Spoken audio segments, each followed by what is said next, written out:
आज मैं आपको यहाँ पर लेंस की फोकस दूरी की, पदार्थ के अपवर्तनांक तथा लेंस के पृष्ठों की वक्रता त्रिज्या पर निर्भरता को पढ़ा रहा हूँ कि जो लेंस की फोकस दूरी है वो लेंस के अपवर्तनांक और लेंस की जो पृष्ठों की वक्रता त्रिज्याएं R1 R2 होती हैं उन पर किस प्रकार से निर्भर करता है। कल हमने एक सूत्र जिसको हमने लेंस मेकर सूत्र कहा था उसकी स्थापना की थी, ठीक है, एक पतले लेंस के लिए। तो वो सूत्र ये था कि 1/f बराबर 1n2 minus 1 into 1/r1 minus 1/r2। इसमें n 1n2 क्या था? ये था दूसरे माध्यम का पहले माध्यम के सापेक्ष अपवर्तनांक। तो वहाँ पर पहला माध्यम तो था जो लेंस के बाहर का माध्यम है, और दूसरा माध्यम मतलब लेंस। अगर मानक लेंस कांच का बना है तो ये क्या हो जाएगा? कांच का वायु के सापेक्ष अपवर्तनांक, या लेंस का 1n2 का मतलब क्या हो जाएगा? लेंस का वायु के सापेक्ष अपवर्तनांक यदि लेंस वायु में रखा है, और यदि लेंस द्रव में रखा है तो होगा लेंस का द्रव के सापेक्ष अपवर्तनांक। ठीक है, जिसमें भी रखा है लेंस उसके सापेक्ष अपवर्तनांक होगा ये 1n2। तो यहाँ पर देखिए, अगर हम लेंस को वायु में रखेंगे तो उस समय ये जो f होगा हम इसको FA लिख देंगे, यानी लेंस की वायु में फोकस दूरी। और अगर ये लेंस द्रव में रखा होगा तो उस समय हम इसको क्या कह देंगे? लेंस की द्रव में फोकस दूरी, हम उस समय इसको FL लिख देंगे। तो जैसे यहाँ पर ये हमने कल एक चित्र बनाया था इसमें, तो यहाँ पर ये लेंस है, ये उत्तल लेंस लिया था, तो इसके बाहर का ये माध्यम, ये माध्यम अगर वायु होगा तो अर्थात लेंस वायु में रखा है तो उस समय इस लेंस की फोकस दूरी को हम जैसे माना FA मान रहे हैं। और अगर लेंस इस वायु की तुलना में किसी और माध्यम में रखा, जैसे पानी में रखा है, तो यहाँ बाहर पानी होगा, ये लेंस होगा, तो तब ये होगा लेंस की पानी या द्रव में फोकस दूरी, तब हम उसको FL मान लेंगे। कहने का अर्थ है कि लेंस जब अलग अलग माध्यमों में रखा जाएगा तो इस लेंस की फोकस दूरी भी क्या आएगी? अलग अलग रखी जाएगी, ये मिलती है इसकी फोकस दूरी। तो उसका सूत्र क्या होता है? अलग माध्यम चेंज होने पे लेंस की फोकस दूरी का सूत्र क्या होता है उसको हम यहाँ पर निकालेंगे। तो देखिए, इसमें सबसे पहले वही lens makers formula 1/f equal to 1n2 minus 1 into 1/r1 minus 1/r2। तो इसमें जो n है 1n2, यानी लेंस का बाहरी माध्यम के सापेक्ष अपवर्तनांक, या लेंस का अपवर्तनांक भी कह सकते हैं इसको। तो यहाँ पर स्पष्ट है सूत्र से कि जो 1/f है ये 1n2 माइनस 1 के अनुक्रमानुपाती है। 1n2 का मतलब है n2/n1, अर्थात दूसरे माध्यम का पहले माध्यम के सापेक्ष अपवर्तनांक। तो 1n2 बराबर n2/n1 मतलब दूसरे माध्यम का निरपेक्ष अपवर्तनांक बटे पहले माध्यम का निरपेक्ष अपवर्तनांक। पहला माध्यम क्या माना जाता है इसमें? निर्वात या वायु। तो अब हम इस सूत्र से देख रहे हैं कि फोकस दूरी की अपवर्तनांक पर निर्भरता, क्योंकि इस फोकस दूरी के सूत्र में अपवर्तनांक आ रहा है, तो इसका मतलब फोकस दूरी अपवर्तनांक पर निर्भर करती है। तो किस प्रकार से निर्भर करती है? तो लेंस की जो फोकस दूरी होती है वो 1/f, ये किस प्रकार से निर्भर करती है? तो देखिए इसको 1/f is proportional to 1n2 minus 1, ये सूत्र से पता चल रहा है। 1n2 माइनस 1 अंश में है और ये f कहाँ? हर में है। तो या तो हम ये कह देंगे कि f जो है 1n2 माइनस 1 के व्युत्क्रमानुपाती है, या ये कह दो 1/f 1n2 माइनस 1 के अनुक्रमानुपाती है। तो 1/f is proportional to 1n2 minus 1, ये सूत्र एक से आ गया। अब इसमें उल्टा कीजिए इसका, अगर 1/f 1n2 माइनस 1 के अनुक्रमानुपाती है तो इसका मतलब होगा कि f 1n2 माइनस 1 के व्युत्क्रमानुपाती है। दोनों तरफ उल्टा करने पे तो यहाँ आ गया f, यहाँ आ गया 1n2 माइनस, ये 1/1n2 माइनस 1, अर्थात लेंस के पदार्थ का अपवर्तनांक। अब इससे क्या स्पष्ट हो रहा है कि अगर ये बढ़ गया 1n2 माइनस 1 बढ़ गया, अगर ये बढ़ जाएगा तो 1n2 माइनस 1 भी बढ़ जाएगा। सपोज ये 2 है तो 2 ऋण 1 1 ही आ रहा है, परंतु अगर 2 की जगह इसका मान आ गया 5, तो 5 ऋण 1 मतलब 4, यानी 1n2 माइनस 1 अगर बढ़ गया तो ये वाला हर वाला पार्ट भी बढ़ जाएगा, और हर बढ़ जाएगा तो ये पूरी भिन्न क्या हो जाएगी? घट जाएगी, अर्थात इस f का मान घट जाएगा। तो सीधा यानी 1n2 बढ़ेगा तो f घटेगा, 1n2 बढ़ेगा तो f घटेगा, अर्थात लेंस के पदार्थ का जो अपवर्तनांक है 1n2, ये बढ़ जाने पर लेंस की फोकस दूरी घट जाती है। ठीक है, अब हम ये देखेंगे इसमें कि यहाँ पर हमने भले जान लिया कि 1 और 2 बढ़ जाने पे f घट जाता है, 1 और 2 घट जाने पे f बढ़ जाता है, परंतु अगर हम माध्यम चेंज करें, जैसे ये पहले लेंस जो है वायु में रखा है, फिर लेंस को किसी द्रव में रख दिया, जल में रख दिया, कार्बन डाइसल्फाइड में रख दिया, मृतेल में रख दिया, किसी और में रख दिया, किसी पारदर्शी जल में रख दिया, ठीक है, या वायु में रख दिया, तो तब जो है इस लेंस की फोकस दूरी क्या हो जाती है। ठीक है, तो इसके लिए देखेंगे हम अभी। अब हम ये मान के चल रहे हैं कि जो लेंस है कांच में रखा है, तो यदि लेंस कांच का हो और उसे वायु में रखा गया हो, तो लेंस का बाहरी माध्यम वायु के सापेक्ष तो लेंस का जो बाहरी माध्यम हो के सापेक्ष अपवर्तनांक होगा, जैसे लेंस है ये वायु में रखा है, तो इस लेंस का यानी कांच का लेंस है ये वायु में रखा है, वायु मतलब एयर, तो इस कांच के लेंस का एयर के सापेक्ष अपवर्तनांक क्या कहलाएगा, तो वो 1 और 2 की अब हम क्या लिख देंगे ANG। ठीक है, तो लेंस का वायु के सापेक्ष अपवर्तनांक 1 और 2 को हम क्या लिख देंगे ANG लिख देंगे। जैसे ANG का मतलब ग्लास का एयर के सापेक्ष अपवर्तनांक, कांच का वायु के सापेक्ष अपवर्तनांक, अर्थात कांच मतलब लेंस, लेंस का वायु के सापेक्ष अपवर्तनांक, तो लेंस को वायु में रख देने पे इसका अपवर्तनांक क्या लिखा जाएगा ANG 1 और 2 के स्थान पे। तो तब जो है जब इस लेंस को कांच में रखेंगे तो तब कांच इस वायु में, तब इस लेंस को वायु में रखने पर इसकी जो फोकस दूरी f है इसको हम FA लिख देंगे, और तब वही लेंस मेकर्स फार्मूला क्या बन जाएगा 1/FA equals to 1 ANG minus 1 into 1/R1 minus 1/2। देखिए इसमें लेंस मेकर सूत्र में जो f था उसको हमने किससे रिप्लेस कर दिया FA से, यानी एयर में फोकस दूरी, लेंस की एयर में फोकस दूरी, लेंस एयर में रखा है इस समय। ANG इसके स्थान पे पहले क्या था 1 और 2, तो 1 और 2 की क्या गया ANG, क्योंकि 1 मतलब पहला माध्यम था है यहाँ वायु, तो एयर आ गया। 2 मतलब लेंस का पदार्थ जो है वो आएगा यहाँ पे, तो यहाँ लेंस कांच का, तो यहाँ G आ जाएगा। ठीक है, तो लेंस मेकर्स फार्मूला ये हो जाएगा जबकि लेंस को, कांच के लेंस को वायु में रखा है। ठीक है, तो 1/FA equal to ANG minus 1 into 1/R1 minus 1/R2। अब इसमें लेंस को, अब हमने क्या किया, इस लेंस को पहले हमने वायु में रखा था, ये दिखा रखा है, तो तब ये लेंस की फोकस दूरी का सूत्र है। अब अगर हम इस लेंस को उठा के कहाँ रख दें, किसी द्रव में रख दें, ये इस कांच के लेंस को हमने किसी द्रव में रख दिया, द्रव्य हमने जैसे जल ले लिया माना उदाहरण के लिए, या कोई और द्रव ले लिया जो पारदर्शी हो, तो हमने लिक्विड लिखा इसको कॉमनली। तो कांच के लेंस को लिक्विड में रखने पर, तो लिक्विड में रखने पर इसकी फोकस दूरी को हमने क्या मान लिया FL की फोकस दूरी लिक्विड में। ठीक है, तो लेंस को किसी पारदर्शी द्रव में रख देने पर द्रव के सापेक्ष लेंस का अपवर्तनांक क्या हो जाएगा, यानी अगर हम इस लेंस को द्रव में रख दें तो तब इस लेंस का अपवर्तनांक क्या हो जाएगा 1 और 2 की क्या लिखा जाएगा इसको LNG। ठीक है, लिक्विड से ग्लास में जाएगी ना किरण, तो LNG हो जाएगा।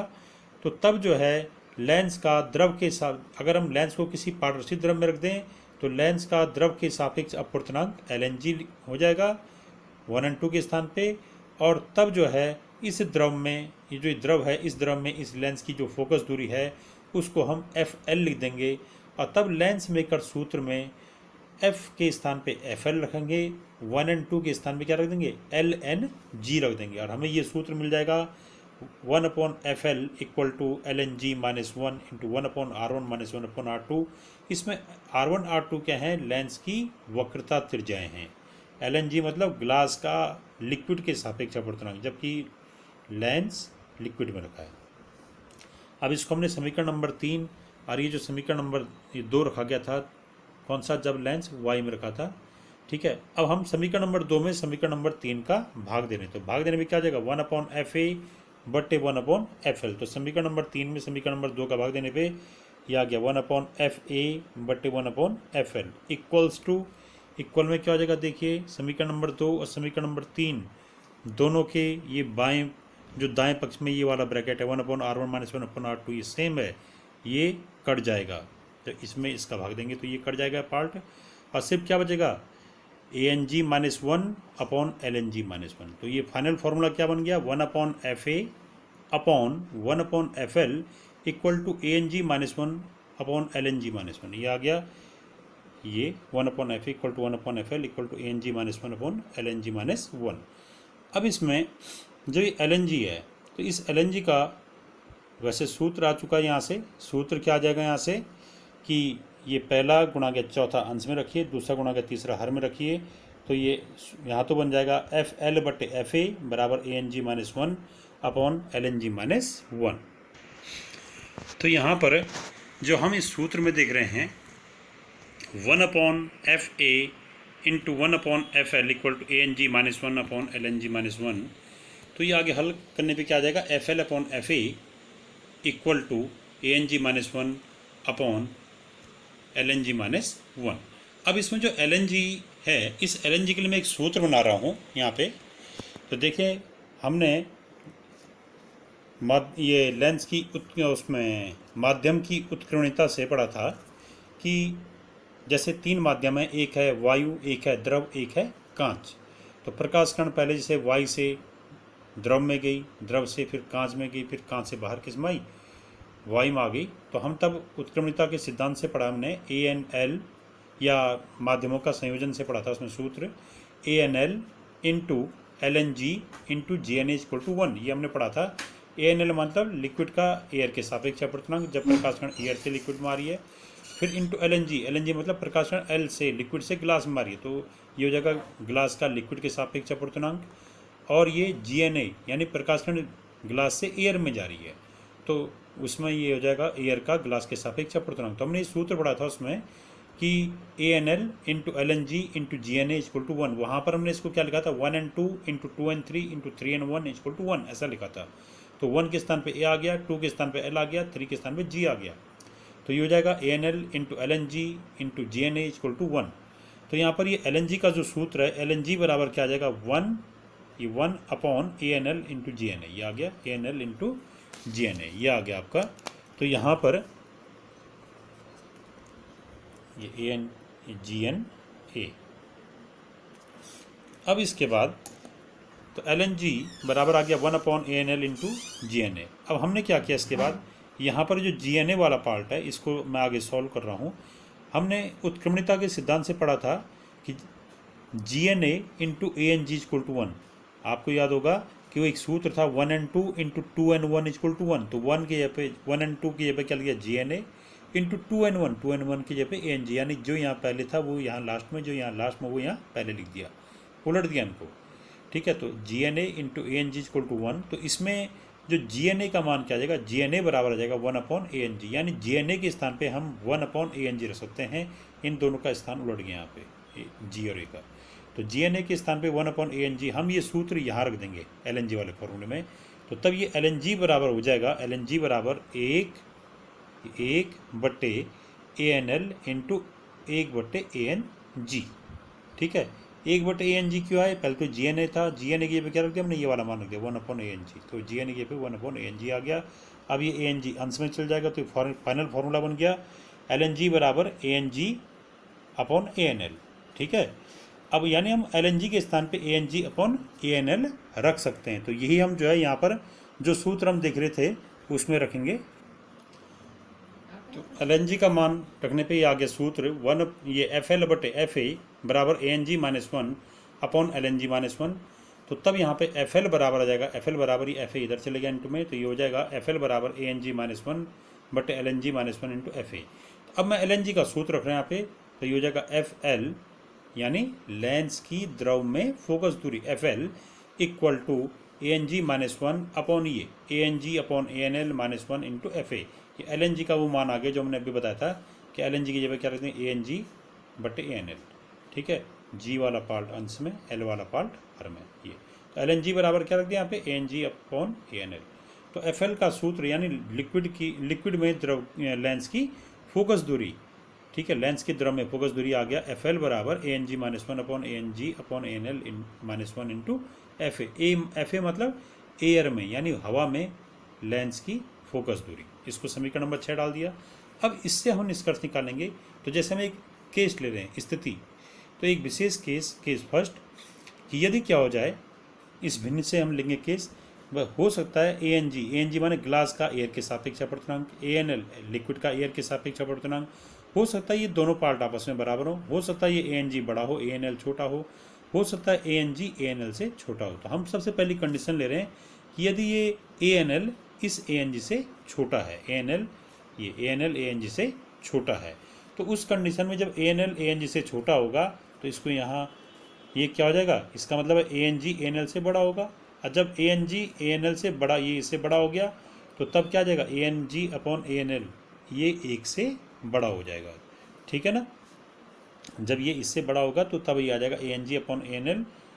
ठीक है, और ये 1 से बड़ा हो जाएगा। जब ये बड़ा ये छोटा, तो इस भिन्न का मान क्या हो जाएगा, ए एन जी बड़ा है, तो यानी अंश बड़ा है, तो अंश बड़ा होने पर किसी भिन्न का मान 1 से बड़ा होता है। तो तब यहाँ पे इसको यहाँ लाइए, तो A N G upon A N L minus, ये यहाँ जाके -1 is greater than 0। Greater than 0 मतलब धनात्मक संख्या, 0 से बड़ी संख्या धनात्मक संख्याएं होती हैं। तो यानी ए N G upon A N L -1 का मान क्या आएगा, धनात्मक आएगा, ऋणात्मक नहीं आएगा। ठीक है, तो A N G upon A N L -1 ये क्या गया, धनात्मक संख्या के रूप में आएगा। और तब ये जो सूत्र था एफ एल का, इस सूत्र में क्या हो जाएगा, इस कंडीशन में A N L is less than A N G वाली कंडीशन में ये जो सूत्र, ये A N G upon A N L -1 है जो हमने निकाला अभी यहाँ पे, A N G upon A N L -1 ये क्या धनात्मक आ रहा है, तो यानी ये क्या हो जाएगा, A N G upon A N L -1 ये धनात्मक हो जाएगा। और ये अंश वाला पार्ट ए एन जी -1 ये हमेशा धनात्मक होता है। ठीक है, क्यों होता है धनात्मक, क्योंकि ए एन जी का मतलब ग्लास का एयर के सापेक्ष अपूर्णांक, तो ग्लास का एयर के सापेक्ष अपूर्णांक 1 से बड़ा होता है, इसका मान 1.5 के करीब होता है, तो ये अपना भी क्या आ जाएगा, पॉजिटिव आ जाएगा। तो ये हो गया, ये अंश भी पॉजिटिव आ रहा है, ये हर भी पॉजिटिव आ रहा है, तो यानी ये पॉजिटिव बटे पॉजिटिव इंटू एफ ए, तो यानी पॉजिटिव बटे पॉजिटिव पॉजिटिव आएगा। तो यानी एफ एल का मान क्या आएगा, एफ एल का चिन्ह वही आएगा जो एफ ए का चिन्ह होगा। कब, जब A N L is less than A N G. तो ए एन एल मतलब लिक्विड का अपूर्णांक, द्रव का अपूर्णांक यदि लेंस के अपूर्णांक से कम हो तो उस समय एफ एल का चिन्ह वही आता है जो एफ ए का चिन्ह होता है। यानी एफ एल और एफ ए समान चिन्ह के होते हैं। अगर एफ ए धन चिन्ह का है तो एफ एल भी धन चिन्ह का आएगा, एफ ए ऋण चिन्ह का तो एफ एल भी ऋण चिन्ह का आएगा। एफ ए धन चिन्ह का है मतलब वाई में फोकस दूरी धनात्मक है, तो धनात्मक किसकी फोकस दूरी होती है, उत्तल लेंस की। तो यानी अगर कोई लेंस वाई में उत्तल है तो द्रव में भी क्या होगा, वो उत्तल होगा, यही इसका निष्कर्ष है। तो समीकरण नंबर 6 में एफ एल और एफ ए क्या होंगे, ये समान चिन्ह के होंगे, और इसका अर्थ है कि द्रव में डुबोने पर लेंस की प्रकृति वही रहेगी। अर्थात जो लेंस वायु में उत्तल था तो वो द्रव में भी क्या होगा, उत्तल होगा, और अगर कोई लेंस वायु में अवतल था तो वो द्रव में भी अवतल होगा। सिर्फ क्या होगा, लेंस की फोकस दूरी का मान, आंकिक मान चेंज हो जाएगा द्रव में। ठीक है, हवा में उस लेंस की फोकस दूरी का आंकिक मान कुछ होगा, कुछ और होगा, और द्रव में कुछ और होगा, पर लेंस की प्रकृति वही रहेगी। ये इस का निष्कर्ष है। जब A N L is less than A N G तो लेंस की प्रकृति वायु और द्रव में एक समान रहती है।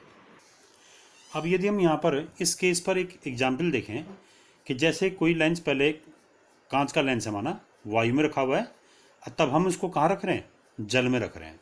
तो लेंस पहले वायु में, कांच का लेंस पहले वायु में, तो मतलब उस कांच के लेंस की वाई के सापेक्ष अपूर्णांक देखना पड़ेगा, तो ए एन जी। ठीक है, कांच के लेंस का वाई के सापेक्ष अपूर्णांक वो होता है 3/2। और अब उसको कहाँ रखा, जल में यानी द्रव में, तो तब ए एन एल का मान आ जाएगा ए एन डब्लू हो जाएगा। वो ए एन एल मतलब A N W, W for water.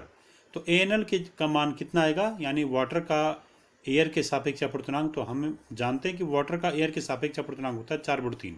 ये क्वेश्चन में दिया रहता है। ठीक है, तो जल का एयर के सापेक्ष अपूर्णांक यानी ए एन एल या एन डब्लू कहते हैं उसको, ये है 4/3। तो अगर कांच के लेंस को पहले वायु में और फिर जल में रखा जाए तो तब जो है ये एफ एल का जो सूत्र हमें अभी मिला था, एफ एल का सूत्र हमें क्या मिला था, एफ एल बराबर था क्या, कि A N G -1 upon A N G बटे A N L -1 into F A. ये अभी पहले पढ़ा था हमने।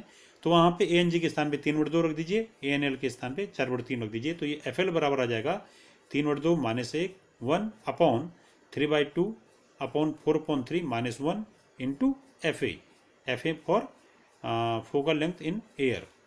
ठीक है, तो एफ एल बराबर आ जाएगा, ये जब घटाए तो ये आ गया आपका 1/2, 2 एकम 2, 3 में से गया 1/2, 1/2 ये आ गया, फिर इसको सॉल्व करके आ गया 1/8। तो ये फाइनल फार्मूला फिर यहाँ पर ये इसको सॉल्व करने पे पहला गुणा के चौथा अंश में, दूसरा गुणा के तीसरा में, तो ये आ गया आपका 4। तो एफ एल बराबर ये आ गया 4 एफ ए। ठीक है, यानी अगर कांच के लेंस को पहले वायु में रखा है फिर उसको कहाँ रख दिया, उसको फिर उस जल में रख दिया, तो तब जो है जल में कांच की फोकस दूरी यानी FL बराबर हो जाएगा वायु में फोकस दूरी का 4 गुना। ठीक है, तो FL बराबर 4FA का मतलब कि लिक्विड में फोकस दूरी वायु में फोकस दूरी की 4 गुनी हो जाएगी। तो अतः लेंस को जल में डुबोने पर उसकी प्रकृति तो वही रहेगी। देखिए FA अगर पॉजिटिव है तो ये भी पॉजिटिव आएगा। ठीक है, FA का मान अगर धन 20 सेंटीमीटर रख दे रहा हूँ मैं, तो FL का मान भी क्या आएगा धन 4 गुना क्या धन 20 यानी धन 80। FL का मान FA का मान बराबर तो नहीं आएगा, परंतु उनके चिन्ह एक समान आएंगे। अगर FA धनात्मक है तो FL धनात्मक होगा, FA ऋणात्मक है तो FL भी ऋणात्मक आएगा। ठीक है, तो लेंस को जल में कांच के लेंस को जल में डुबोने पर उसकी प्रकृति वही रहेगी। ठीक है, यानी जो प्रकृति उसकी वायु में थी वही प्रकृति द्रव में रहेगी। ठीक है, अगर कांच का लेंस वायु में उत्तल था तो जल में भी क्या होगा उत्तल की भांति व्यवहार करेगा। अगर कांच का लेंस वायु में क्या था वो अवतल लेंस था अगर वो, तो वो जल में रखे जाने पर भी अवतल लेंस की भांति व्यवहार करेगा।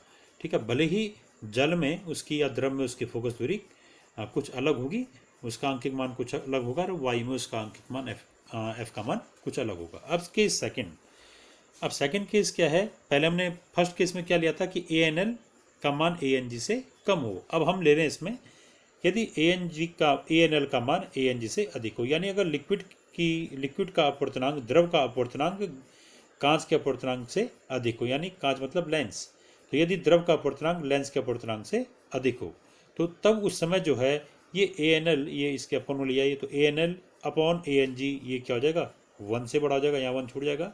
और जब ANL अपॉन ANG 1 से बड़ा तो इसका उल्टा कीजिए, तो तब ANG अपॉन ANL वो क्या होगा 1 से छोटा होगा। और ऐसी स्थिति में इसको यहाँ लाइए तो ये आ जाएगा ANG upon ANL -1 is less then 0। ये 0 रहेगा, 0 का मतलब होता है यानी ANG बटे ANL -1 इज लेस देन 0, मतलब ANG अपॉन ANL -1 का मान 0 से छोटा मतलब ऋणात्मक होगा। 0 से छोटी संख्या ऋणात्मक होती हैं, जैसे ऋण 1 ऋण 2 ऋण 3 ये सब 0 से छोटी हैं, सब ऋण संख्याएं हैं। तो यानी इस वाले पार्ट का मान ऋणात्मक आएगा, ANG अपॉन ANL -1 ये ऋणात्मक हो जाएगा। और ऐसी कंडीशन में जो वो सूत्र था आपका जो आपने पढ़ा था ये वाला FL बराबर ANG -1 upon ANG upon ANL -1 into FA, इसमें ये सेकंड केस में ये क्या आ जाएगा नेगेटिव आ जाएगा। अभी हमने देखा तो ये नेगेटिव आ जाएगा। ANG -1 ये पहले से पॉजिटिव था क्योंकि ANG का मान 1.5 है, तो ये पॉजिटिव आएगा। तो ये अंश पॉजिटिव ये हर नेगेटिव, तो ये पूरा क्या आएगा पॉजिटिव बटे नेगेटिव मतलब नेगेटिव आ जाएगा। तो उस समय FL बराबर क्या आएगा माइनस ये वैल्यू इंटू FA। ठीक है, तो कहने का अर्थ है कि इस सेकंड केस में यदि ANL is greater than ANG, अगर लिक्विड का अपवर्तनांक द्रव के अपवर्तनांक से कांच के अपवर्तनांक से अधिक आ रहा है, द्रव का अपवर्तनांक ज़्यादा है और लेंस का अपवर्तनांक कम है, ऐसी स्थिति में जो है द्रव में फोकस दूरी, द्रव में जो कांच का व्यवहार, जो द्रव में जो लेंस का व्यवहार होगा वो वायु में लेंस के व्यवहार से ठीक उल्टा होगा। अर्थात अगर वायु में वो लेंस उत्तल था तो द्रव में रखे जाने पर अवतल लेंस की भांति व्यवहार करेगा, और अगर लेंस वायु में अवतल था तो द्रव में रखे जाने पर वो उत्तल लेंस की भांति व्यवहार करेगा, क्योंकि FL और FA के चिन्ह एक दूसरे के विपरीत आ रहे हैं। FL और FA विपरीत चिन्ह के होंगे, अर्थात लेंस की प्रकृति द्रव में रखे जाने पर वायु वाली प्रकृति से विपरीत हो जाएगी। ठीक है, अब इसके बाद जैसे इस पे एग्जाम्पल है कि जैसे वायु का बुलबुला है, तो वायु का जो बुलबुला होता है, वायु का बुलबुला जो है ये इसके जो पृष्ठ होते हैं वो उभरे हुए होते हैं, तो अर्थात वायु का बुलबुला उत्तल लेंस की भांति व्यवहार करता है। ठीक है, अब वायु का बुलबुला अगर हम इसको पानी में देखें तो वायु के बुलबुले का व्यवहार जो है पानी में अवतल लेंस की भांति व्यवहार करता है। ठीक है, वायु के बुलबुले का व्यवहार पानी में अवतल लेंस की भांति व्यवहार करता है। क्यों करता है ऐसा? क्योंकि जो द्रव की फोकस द्रव का अपवर्तनांक है, अभी हमने देखा था अभी एग्जाम्पल में ANL, ये क्या था ANL, अगर ANW हो वाटर का एयर के सापेक्ष अपवर्तनांक वो था 4/3। ठीक है, और जो द्रव का अपवर्तनांक होता है वाई का एयर का अपवर्तनांक एयर के सापेक्ष ये कितना होता है 1। जब ये दोनों सेम होते हैं 1 होता है। तो वाई के बुलबुले का एग्जाम्पल ले रहा हूँ। वाई का बुलबुला जब हवा में है तो वाई के बुलबुले का हवा के सापेक्ष अपवर्तनांक दोनों सेम है तो 1 आएगा। परंतु जब वही वाई का बुलबुला द्रव में रखा जा रहा है, द्रव भी कौन सा, वाटर में, तो जल में, तो तब उसमें जल का वाई के सापेक्ष अपवर्तनांक ये होता है 4/3। जो जल का अपवर्तनांक होता है वो है 4/3। अब वाई के बुलबुले का जो अपवर्तनांक होता है 1 होता है। तो इसमें हम देख रहे हैं कि 4/3 का मान 1 से बड़ा है, यानी द्रव का अपवर्तनांक इसमें जो वाई का बुलबुला है यानी जो लेंस की भांति व्यवहार कर रहा है उससे ज़्यादा है, ये इससे ज़्यादा है। तो ऐसी कंडीशन में यहाँ पर ये सेकंड केस आ जाएगा कि द्रव का अपवर्तनांक लेंस के अपवर्तनांक से ज़्यादा। लेंस इसमें वाई का बना हुआ है, माना लेंस अर्थ वाई का बना मतलब वाई का बुलबुला, ठीक है। तो ऐसी कंडीशन में अगर वो वाई का बुलबुला हवा में उत्तल लेंस की भांति व्यवहार कर रहा है तो जल में रखे जाने पे वो अवतल लेंस की भांति व्यवहार करेगा। ध्यान रहे वाई का बुलबुला जो होता है वो उत्तल लेंस की भांति व्यवहार करता है हवा में, क्योंकि वाई का बुलबुला जो होता है वो उसके पृष्ठ उभरे हुए होते हैं। तो उभरा हुआ पृष्ठ वाला क्या होगा, उत्तल लेंस होगा, ठीक है। अब केस थर्ड, तो केस थर्ड में देखिए कि अभी हमने पढ़ा कि जब ANL ANW से छोटा हो, ANG से छोटा हो, ANL ANG से बड़ा हो। अब तीसरा केस क्या हो सकता है, तीसरा केस ये है कि यदि ANL ANG के बराबर हो, तो यदि द्रव का अपवर्तनांक ANL लेंस के अपवर्तनांक ANG के बराबर हो, तो ANG जब ANL के बराबर होगा उस समय ये दोनों बराबर हैं, तो उस समय ANG बटे ANL इसके बटे मिले तो ये बराबर क्या आ जाएगा, 1 आ जाएगा। ऐसी कंडीशन में ANG बटे ANL -1 इक्वल टू क्या हो जाएगा, 0। यानी जो FL का सूत्र था उसमें ANG बटे ANL -1 इक्वल टू 0 रख देंगे हम। और ऐसी स्थिति में जबकि ANL बराबर ANG, तो तब जो है द्रव में लेंस की फोकस दूरी FL बराबर आ जाएगा। सूत्र ये था ANG -1 upon ANG upon ANL -1 into FA। तो इसमें ANG अपॉन ANL -1 ये क्या हो गया, 0 हो गया, ठीक है। और ये 0 हो गया मतलब हर 0 हो गए तो इस भिन्न का मान क्या आ जाएगा, अनंत। किसी भिन्न का अगर हर 0 हो जाए तो उस भिन्न का मान अनंत आता है। अनंत गुणा गया FA भी अनंत आ जाएगा, इन्फिनिटी। तो FL बराबर आ गया इनफाइनाइट, अनंत, ठीक है।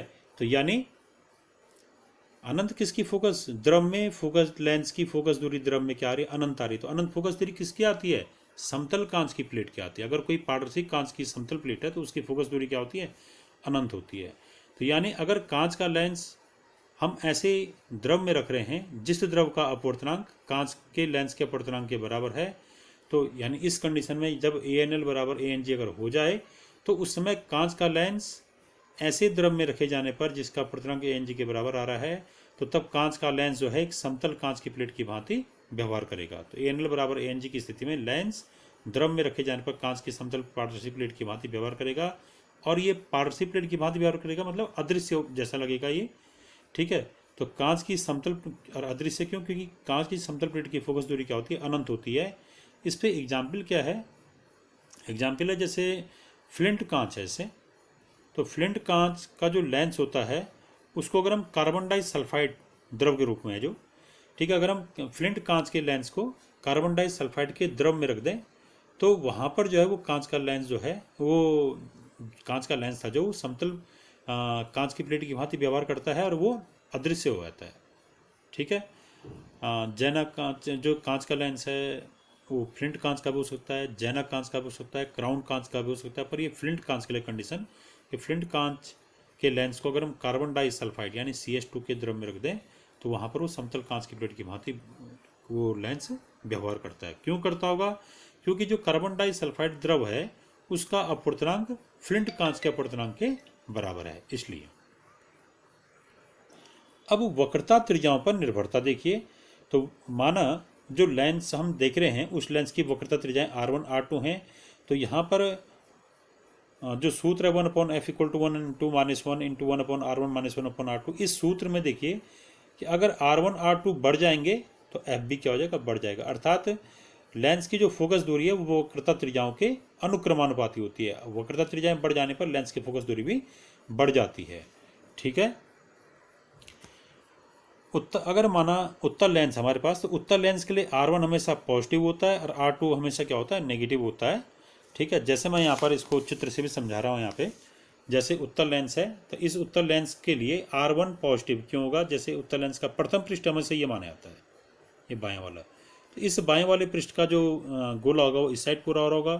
तो इस गोले की जो त्रिज्या होगी ये त्रिज्या ही इस वाले पृष्ठ की वक्रता त्रिज्या कहलाएगी। तो ये त्रिज्या कहाँ की ओर आ रही है, इस पृष्ठ के दाईं ओर आ रही है। तो दाईं ओर की वक्रता त्रिज्या क्या होगी, तब इस समय पॉजिटिव हो जाएगी। तो ये पहला पृष्ठ है, बाएं तरफ का पृष्ठ पहला होता है, इसकी वक्रता त्रिज्या इस तरफ आ रही है तो हमने इसको R1 लिख दिया। तो R1 क्या होता है, ये क्योंकि दाएं तरफ आ रहा है R1 इस पृष्ठ के लिए, तो ये इसकी वक्रता त्रिज्या पॉजिटिव है। तो कांच का जो लेंस है, उत्तर लेंस है, जो उत्तर लेंस का जो R1 होता है वो हमेशा पॉजिटिव, क्योंकि इसका R1 दाएं तरफ आ रहा है। इसी प्रकार जो इसका R2 होगा, तो R2 मतलब दूसरे पृष्ठ की वक्रता त्रिज्या, दूसरा पृष्ठ इसका हमेशा दाएं तरफ वाला होता है। किसी भी लेंस में दाएं तरफ वाला पृष्ठ हम क्या मान लेंगे, दूसरा पृष्ठ मान लेंगे। तो उत्तर लेंस में दाएं तरफ वाला पृष्ठ ये आ रहा है, तो इस पृष्ठ का गोला इधर की ओर पूरा होगा। ठीक है, इस गोले की जो त्रिज्या होगी वही इस पृष्ठ के लिए वक्रता त्रिज्या हो जाएगी। तो हम देख रहे हैं इस पृष्ठ के लिए वक्रता त्रिज्या क्या आ रही है, यहाँ से लेके यहाँ तक की दूरी। तो ये दूरी क्या है, समय इस पृष्ठ के बाईं तरफ है, और हम जानते हैं कि बाएं तरफ की दूरियां क्या होती हैं, नेगेटिव होती हैं। तो इसमें ये जो बाएं तरफ की, इस पृष्ठ की बाएं तरफ की जो दूरी आ रही है वक्रता त्रिज्या, ये क्या है, R2 क्या हो जाएगी, नेगेटिव, इसलिए हमने इसको नेगेटिव लिया है। तो उत्तर लेंस के लिए R1 पॉजिटिव और R2 नेगेटिव होगा। ठीक है, और इस प्रकार से जो यहाँ पर ये आ जाएगा, हाँ इसमें